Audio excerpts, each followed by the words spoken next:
Bonjour à tous, on se retrouve pour un nouveau Texama Show, c'est le Texama Show 142 si je ne m'abuse, comme d'habitude pour l'actualité technologique et informatique de la semaine, et tape des matières dans la description si vous voulez sauter vers le sujet qui vous intéresse le plus. Le premier sujet, c'est au niveau du OnePlus 8 et du OnePlus 8 Pro qui ont été leakés, notamment le OnePlus 8 Pro qui a été pas mal leaké en vrai.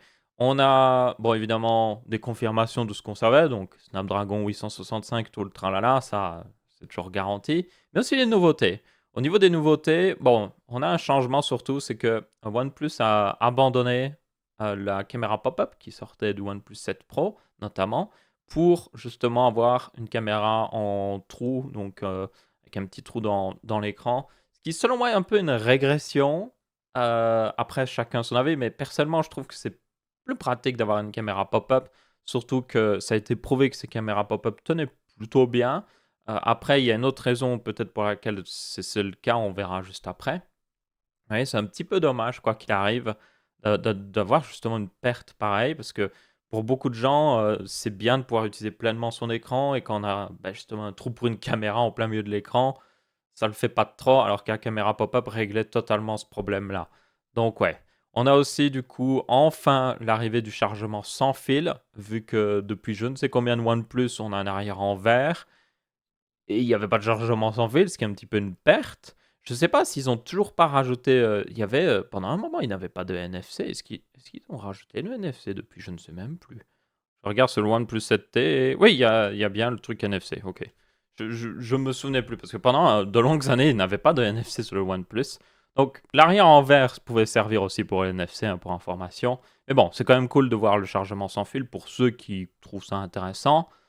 Surtout qu'en plus maintenant les OnePlus, surtout le OnePlus les Pro, coûtent pratiquement aussi cher que des téléphones haut de gamme maintenant. Donc c'est le strict minimum selon moi d'avoir toutes les fonctionnalités que n'importe qui voudra avoir.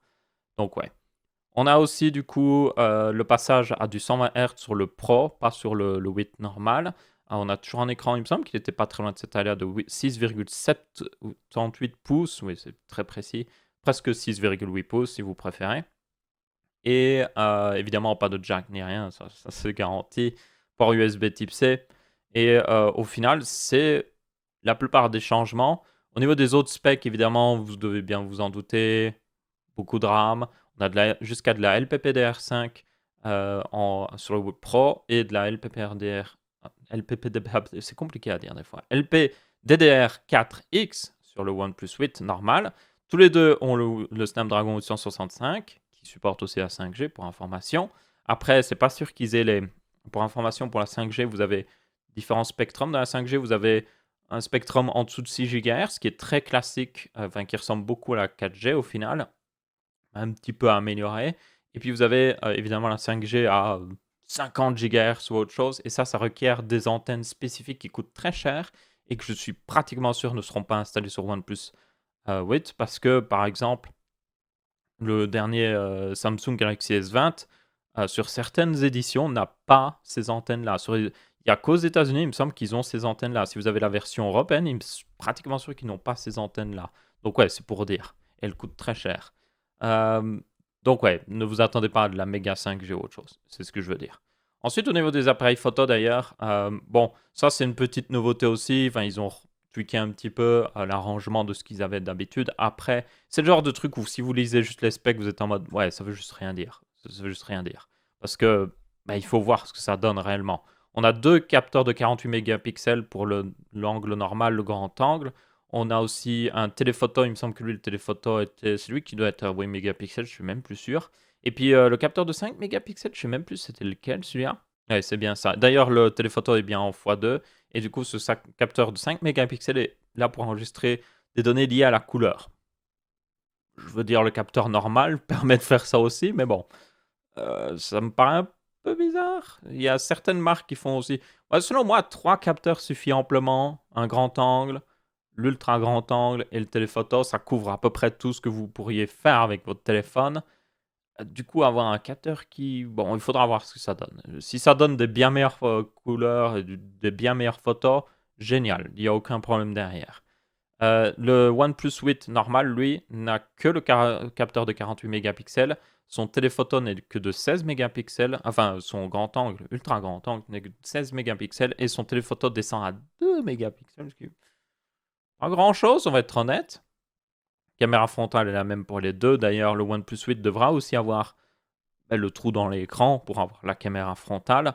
Ce qui, bon, par rapport au OnePlus 7T, ne change pas grand-chose parce que le OnePlus 7T aussi avait la petite notch, on la voit ici. Donc là, ça ne change pas grand-chose. Après, on pourrait argumenter que ça pourrait changer parce que quand je regarde là, où il y a le trou, j'ai l'impression que le trou descend un peu plus bas que descend la notch sur le OnePlus 7T. Et pour information, l'un des avantages que certaines personnes oublient sur les OnePlus, c'est qu'ils font un écran plus haut. Donc, c'est pas du 18 neuvième comme certains font, ils vont encore un peu plus haut. Et il me semble aussi que Samsung maintenant fait un petit peu du 20 neuvième. Il me semble que c'est du 20 neuvième, ou c'est même pratiquement du 21 neuvième, si je me souviens bien. Il faut regarder la résolution pour s'en rendre compte. Mais ouais, l'avantage, c'est que beaucoup d'applications, en fait, se mettent un petit peu décentrées. Et du coup, en fait, il n'y a aucune application qui passe devant cette notch. Donc, ça marche plutôt bien. Après, là, j'ai l'impression qu'avec le fait qu'il y ait un trou dans l'écran, vu qu'ils veulent que ça fasse plus beau, ils le mettent un peu plus bas, alors qu'ils auraient pu clairement le mettre plus haut. Et c'est plus dans le chemin, en fait, j'ai l'impression. Donc là, il faudra voir si c'est plus une régression ou plus une amélioration pour le OnePlus 8, en tout cas.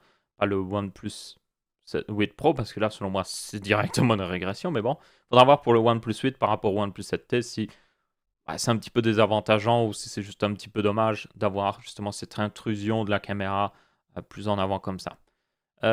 Et sinon, c'est à peu près tout, franchement. Le dernier truc qui reste, et c'est justement peut-être pour ça qu'on n'a pas la caméra pop-up, c'est que pour la première fois, le OnePlus 8 Pro, lui, seulement le OnePlus 8 Pro d'ailleurs, ce qui est un peu bizarre, est certifié IP68.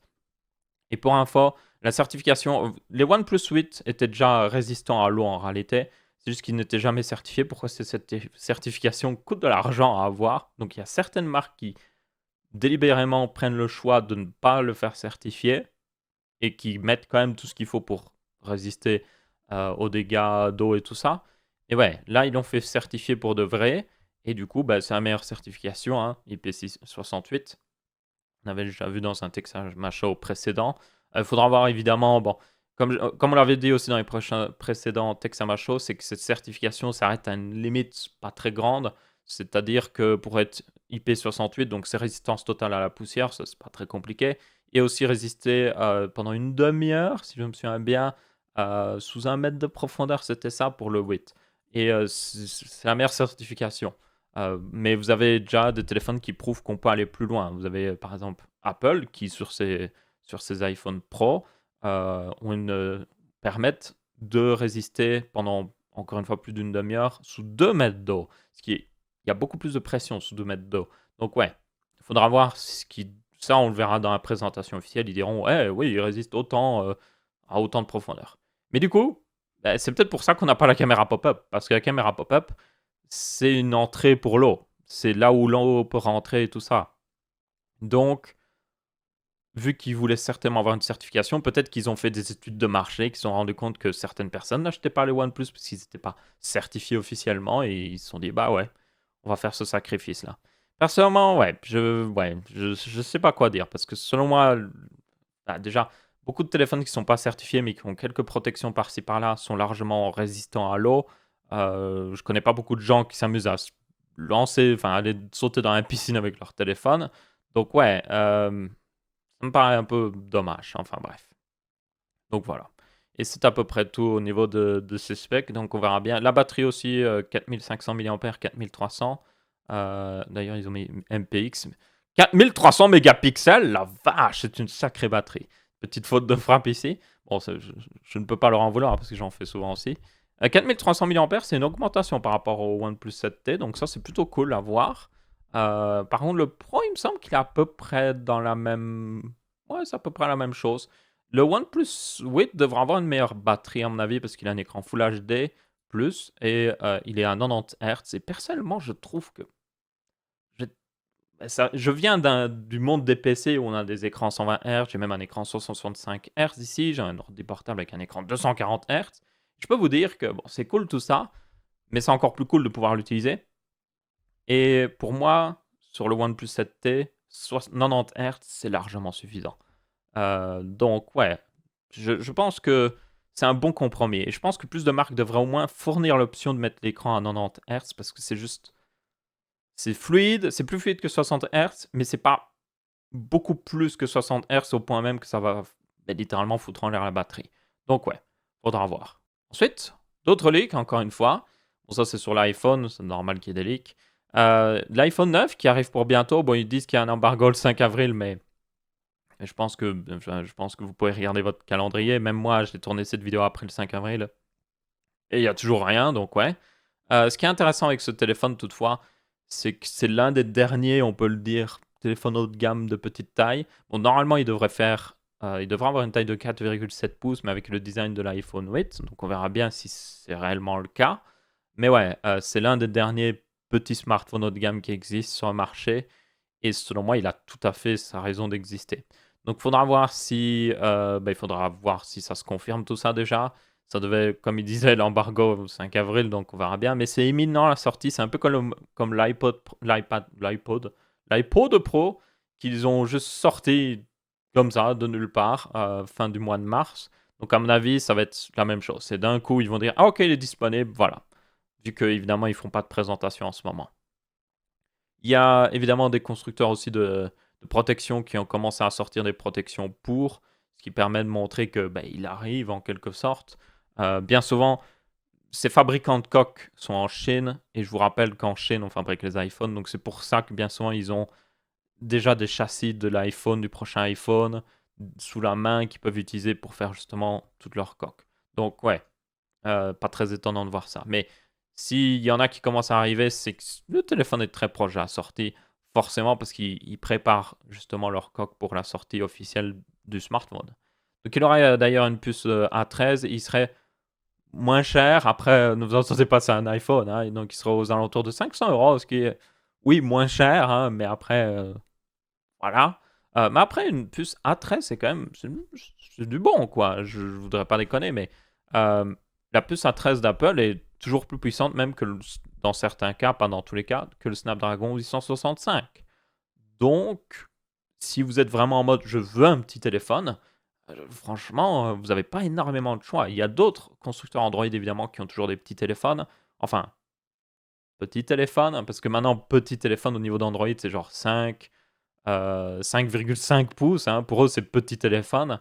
Alors que voilà des années, 5,5 pouces, j'étais en mode oh, c'est énorme.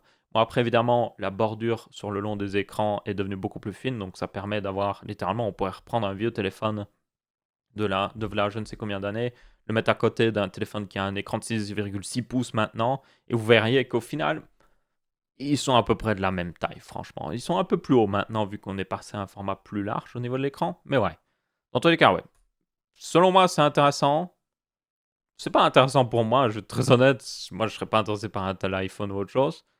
Mais je sais qu'il y a des gens qui sont toujours en mode j'en ai marre des gros téléphones. Je sais qu'il y a des gens qui ont des petites mains et qui peuvent pas manier un énorme téléphone. Du coup, c'est une bonne chose, je pense. Ensuite, on a une news un petit peu hardware, justement, avec SK Hynix qui ont dévoilé un petit peu des specs de la DDR5, ou en tout cas de leur DDR5. Donc, je vous rappelle qu'un DDR5, on avait fait une news par le passé où ils avaient finalisé les specs de la DDR5. Donc là, ça commence à être les premiers tests de production et tout ça, ce qui est assez intéressant. D'ailleurs, ils vont commencer la production cette année-ci normalement, donc ça devra arriver sur le marché peut-être en fin d'année, mais à mon avis plus début d'année prochaine, on verra bien. D'ailleurs, pour la petite comparaison, donc vous avez vu avant que le OnePlus 8 Pro avait de la LP DDR5, ce n'est pas la même chose. Pour information, les LP DDR quelque chose c'est des versions très petites de RAM. Et c'est pas du tout les mêmes vitesses. C'est même, mais alors pas du tout les mêmes vitesses. Pourquoi? Parce que par exemple, la DDR4 actuelle, elle peut aller de 2133 MHz, c'est vraiment le plus petit qu'on voit, jusqu'à 4000, 4500 même. Il y a même des overclockings qui ont été faits à 5 GHz. la DDR4 que vous avez, la LP DDR4 que vous avez dans le téléphone, elle va pas à cette fréquence. Elle va juste pas à cette fréquence. Donc ouais, la LP DDR5 notamment, ben, au final, c'est plus de la DDR4 en réalité. Franchement, soyons honnêtes, de la DDR4, de la vraie DDR4 de PC fixe quoi. Ici, c'est de la vraie DDR5 et ça se voit au niveau des specs. Donc elle aurait une bande passante et donc, enfin c'est souvent écrit la bande passante mais aussi la fréquence, hein. Donc elle aurait une fréquence qui montrait, donc la DDR4 c'était 1600 le minimum, mais bon, ça c'était au tout début de la DDR4 et franchement, il n'y a plus aucun kit à 1600. Donc vous voyez, il disait de 1600 à 3200. Bon, c'est plus maintenant, soyons honnêtes, de 2133 à 3800. Vous avez beaucoup de kits qui existent sur le marché à 3600 MHz et tout ça, donc ouais. Du coup, là, ça passerait de 3200 à 8400 MHz. Oui, vous ne rêvez pas. Ce qui est en réalité logique parce que cette DDR5 est censée être 2 fois plus rapide que la DDR4. Elle a été faite, genre si on regarde toutes les specs, elle est tout est x2, vraiment. Et ben, c'est logique, donc, pour moi, parce que ben, la DDR4 actuelle, comme j'ai dit, sa vitesse la plus haute qu'on voit sur le marché que vous pouvez acheter, c'est 4000 MHz. 8400, ben, c'est pratiquement un x2 de 4000. Donc ouais, ça ne m'étonne pas vraiment. Densité de mémoire va aussi beaucoup augmenter. On passe à des puces enfin des barrettes de minimum 8 Go, même si, soyons honnêtes, en DDR4, le minimum que vous pouvez acheter à l'heure actuelle, c'est 4 Go.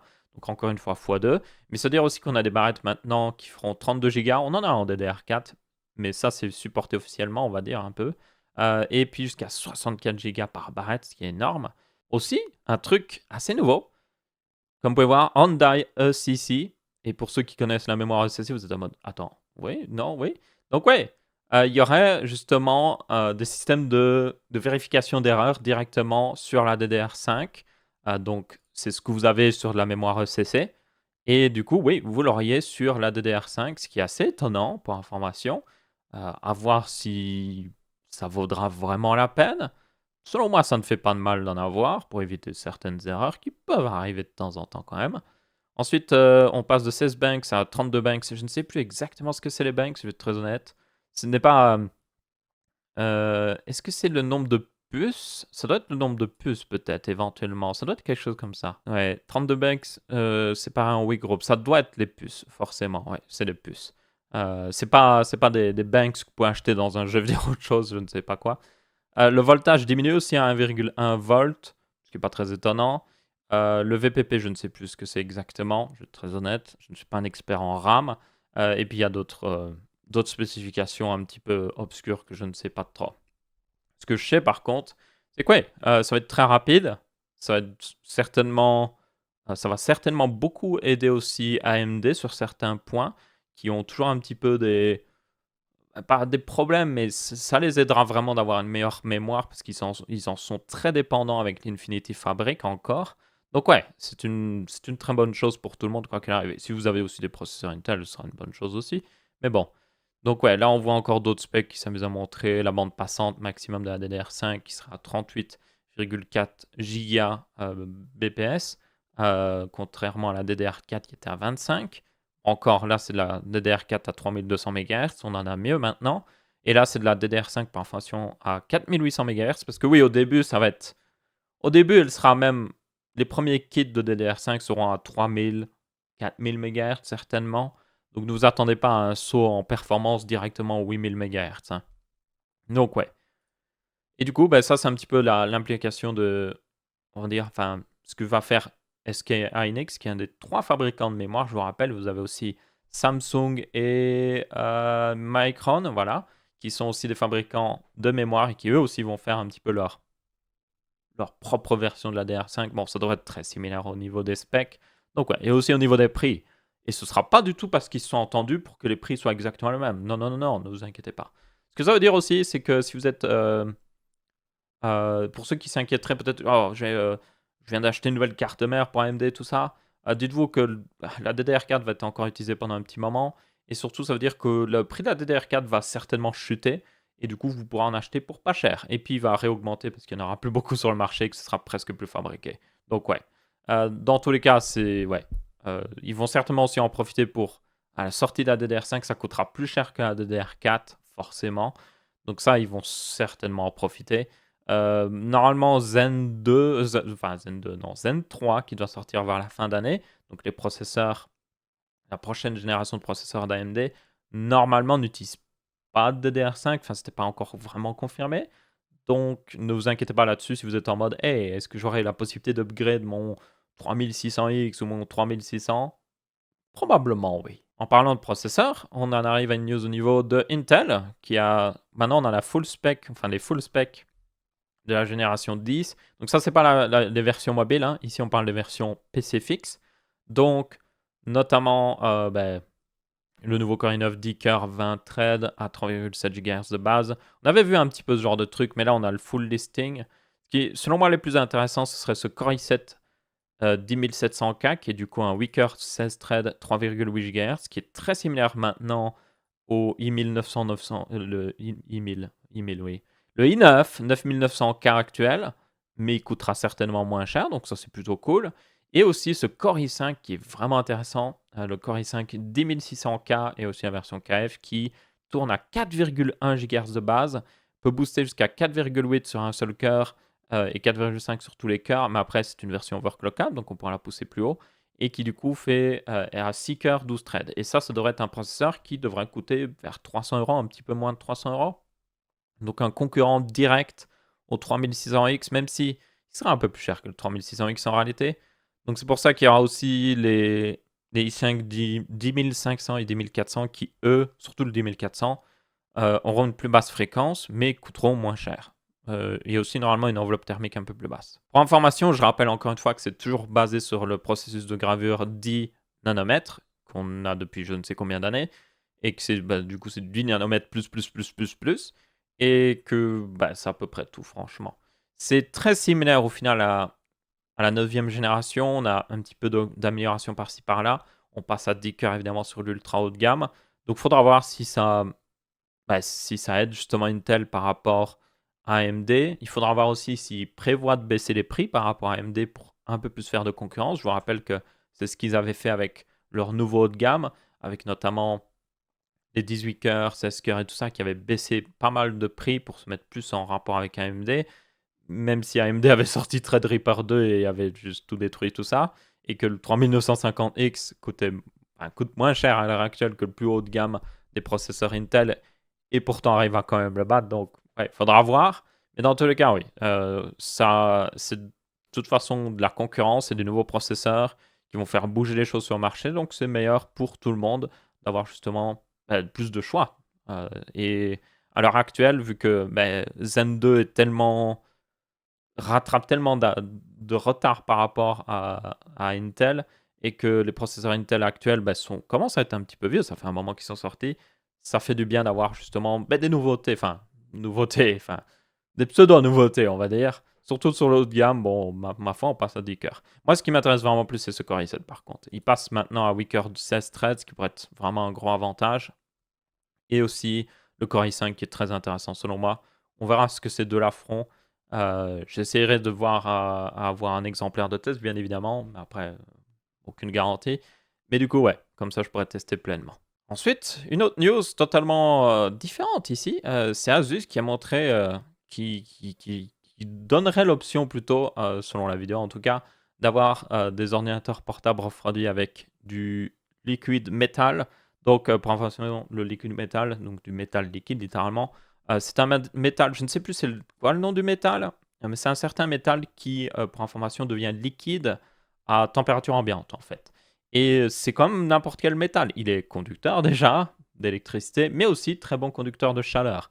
Du coup, c'est parfait pour justement servir d'interface de transfert de chaleur entre un processeur et un refroidissement. Hop, vous mettez ensemble avec justement le liquide métal au milieu, un peu comme si c'était du beurre, et c'est parti quoi. Et donc, ça vous donne des bien meilleures performances que de la pâte thermique. C'est aussi non, en fait, c'est le seul avantage. J'allais dire, non, oui, c'est vraiment le seul avantage. La pâte thermique dure plus longtemps et surtout, la plupart des pâtes thermiques, en tout cas en ce moment, ne sont pas conductrices. Donc ça, c'est conducteur. Donc, ça peut être dangereux. Et du coup, ici, Asus a un processus, on peut le voir dans la vidéo. C'est plutôt intéressant. Ils ont un processus, une sorte de machine si vous regardez, qui applique directement le liquide métal sur justement les processeurs. Donc ils ont en gros fait un truc qui permet de simplifier ça. Pourquoi tu t'affiches dans une fenêtre ici, toi? Juste appuyer sur la croix là. Ah oui, c'est parce que j'ai appuyé sur incrustation vidéo. Donc ouais, ils ont un processus pour justement appliquer plus facilement le liquide métal. Et ça, c'est une des difficultés avec le liquide métal, c'est que c'est littéralement du métal liquide. Donc il faut arriver à l'appliquer, ça fait une petite mare. Quand vous le mettez quelque part, vous mettez une toute petite goutte et vous devez étendre cette goutte sur une surface. C'est un peu, vous pouvez vous amuser à essayer, genre c'est comme si vous prenez une goutte d'eau et vous essayez de l'étaler sur une surface. Vous allez voir que des fois ça peut devenir assez compliqué. Ça, c'est le premier truc qu'ils devaient régler comme problème. Deuxième truc, ça, ils ne le montrent pas vraiment, donc il faut voir ce qu'ils ont fait. C'est le métal reste liquide, du coup. Et du coup, si vous ne faites pas attention, qu'il y en a trop, il peut s'échapper sur les côtés et aller faire contact entre deux trucs et juste griller tout l'ordi portable. Et un dernier désavantage, qui est le plus gros désavantage selon moi, c'est au niveau de sa durée de vie. Il sèche au bout d'un moment et surtout, il va, commencer à ronger les autres métals et le métal qui ronge le plus, par information, c'est l'aluminium. L'aluminium, juste, vous mettez du liquide métal dessus, il se fait ronger comme pas possible.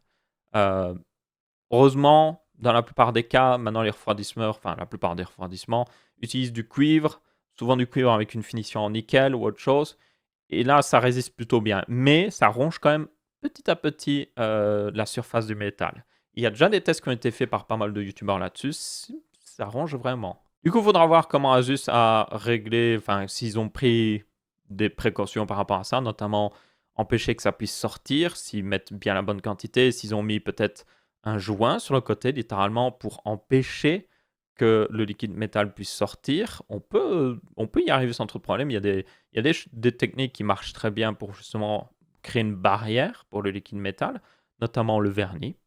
Littéralement, oui, du vernis à ongles, vous pouvez l'utiliser pour justement faire une barrière au liquide métal, vu que le vernis à ongles n'est pas conducteur ni rien, et permettra de juste faire un petit mur de chaque côté pour pas que le liquide métal puisse passer par-dessus. Il faudra voir aussi s'ils ont prévu pour la durée de vie, et puis aussi le surcoût d'appliquer du liquide métal comme ça, combien ils vont demander et tout. Donc ouais, il faudra voir. Certainement, ce sera des versions très spéciales des ordi portables d'Asus. Donc ce sera genre l'Asus ROG Zephyrus, machin chouette chose, liquide métal ou quelque chose. Il y aura certainement dans le nom quelque part. Mais ouais.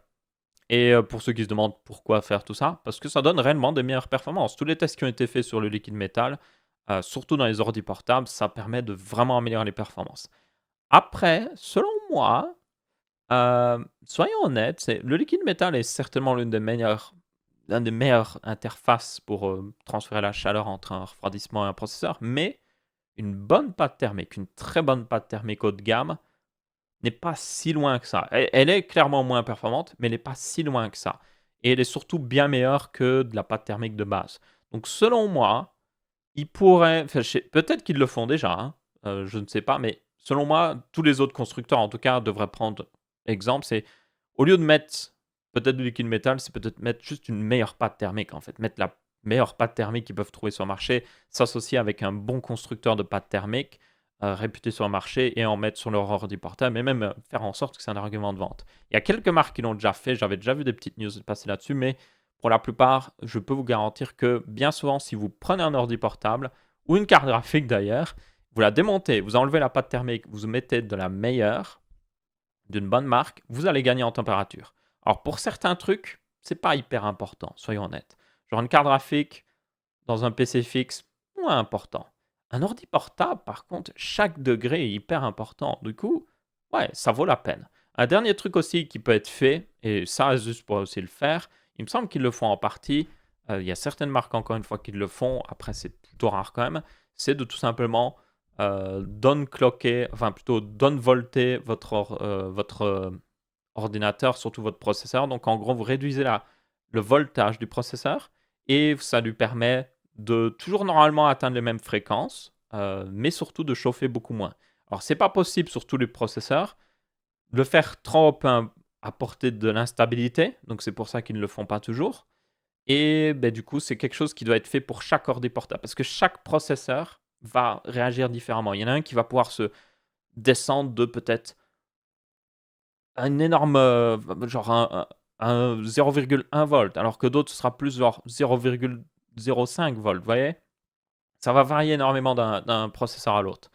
Mais ça, c'est quelque chose que d'ailleurs, je dois le faire depuis pas mal de temps, mais je dois faire une vidéo sur justement le downvolting de processeurs pour vous montrer que, ouais, juste, surtout avec Intel, c'est surtout Intel qui le permet pour le moment, vous installez un petit programme, vous réglez juste un paramètre et vous pouvez vraiment gagner en performance, et surtout en chaleur. Parce que le pire, c'est que comme le processeur chauffe moins, il reste à une plus haute fréquence. Donc vous pourriez vous dire: «Ah mais il y a moins de voltage, donc il va se mettre à une plus basse fréquence». Non, non, si vous allez trop bas, oui, mais non, non, il va surtout cracher si vous ne mettez pas assez de voltage. Mais non, en fait, comme il chauffe moins, il reste à sa meilleure fréquence plus longtemps et du coup, ça vous donne des meilleures performances littéralement.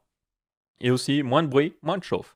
Donc ouais, du coup, j'espère que Asus fait ça un petit peu aussi parce que s'il pouvait faire liquid metal plus le down clock, enfin le down volting, ce serait juste là, ce serait parfait. Franchement, là, vous auriez vraiment le maximum de performance possible pour justement, ces processeurs, ces cartes graphiques sur lesquels ils vont mettre le liquide métal. Et enfin, une petite dernière news, c'est au niveau de justement, à NVIDIA qui a annoncé le DLSS 2.0.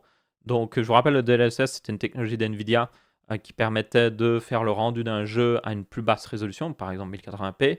Et puis avec le DLSS, refaire un traitement de l'image pour vous donner l'impression, c'est pas exactement évidemment 100% correct, mais donner l'impression que c'est peut-être rendu en 1440p. En gros, il rajoutait plus de netteté à l'image et tout. Euh, la première version du DLSS souffrait souvent d'un problème, enfin le plus gros problème du DLSS en fait, c'était que selon eux, ils devaient faire pas mal de calculs en data center parce qu'ils analysaient comment était fait le rendu de chaque jeu qu'ils voulaient rajouter le support. Et après, ils pouvaient rajouter le support via des drivers. Mais le truc, c'est que ça prenait du temps, quoi. Donc le DLSS 2.0, justement, améliore ça, où selon eux, enfin, il y a un petit peu... C'est Nvidia, donc il y a, à mon avis, une moitié de termes là-dedans qui sont un petit peu genre, pour faire joli, on va être honnête. C'est certainement vrai, mais il y a des termes qui sont un petit peu pour faire comme si c'était révolutionnaire, alors que c'est des techniques très communes sur le marché, hein. Donc là, selon maintenant, ce qu'ils font, c'est qu'ils font des calculs de manière générale sur comment ils font le rendu des jeux pour rajouter le DLSS dans à peu près n'importe quel jeu. Donc en gros, ce que je comprends moi, c'est qu'ils utilisent leur expérience justement sur le rendu des jeux vidéo pour faire un super sampler. Donc parce que ça, c'est du super sampling, hein, c'est vraiment ça. Si vous prenez une petite résolution, vous la remettez en plus haute résolution, vous faites des filtres par-dessus pour redonner une netteté à l'image, et puis voilà, c'est bon. Et du coup, à mon avis, ouais, ils utilisent un peu leur expérience parce qu'ils ont pas mal d'expérience sur le rendu des jeux, pour justement le DLSS 2 comparé au DLSS 1 qui était vraiment calculé pour chaque jeu. Après, c'est selon ce qu'ils disaient aussi. Donc ouais. Du coup, il y a des meilleures performances, meilleure qualité surtout, parce que le DLSS 1.0 sur certains jeux était un petit peu flou, comme ça a été testé par Hardware Unbox à l'époque. Donc, ils testaient justement dans certains jeux, ils montraient que des fois, même des technologies de super sampling que vous pouvez par exemple utiliser sur aussi maintenant les cartes Nvidia d'ailleurs, ils l'ont rajouté, mais aussi les cartes AMD marchaient mieux au final. Donc, c'est juste prendre une plus basse résolution, la remettre plus haute, faire un filtre intelligent, ça marchait mieux que juste le DLSS. Par contre, d'autres jeux fonctionnaient réellement très très bien. Donc ici, ce qu'ils veulent, c'est des meilleures performances et surtout tout simplement une meilleure qualité. Donc éviter cet effet un petit peu flou. Donc ouais, intéressant. Selon moi, c'est très intéressant parce que ça permettrait vraiment à des gens qui ont des plus petites cartes graphiques d'avoir des meilleures performances. Tout simplement, c'est pas juste pour le ray tracing parce qu'évidemment, eux sont en mode hey, c'est pour le ray tracing parce que ça permet d'avoir des meilleures performances en ray tracing sans pour autant prendre une meilleure carte graphique ou autre chose, ou sans pour autant augmenter, enfin, sacrifier en qualité graphique. Mais bon, selon moi, le plus intéressant, c'est de manière générale pour n'importe quel jeu hors du ray tracing.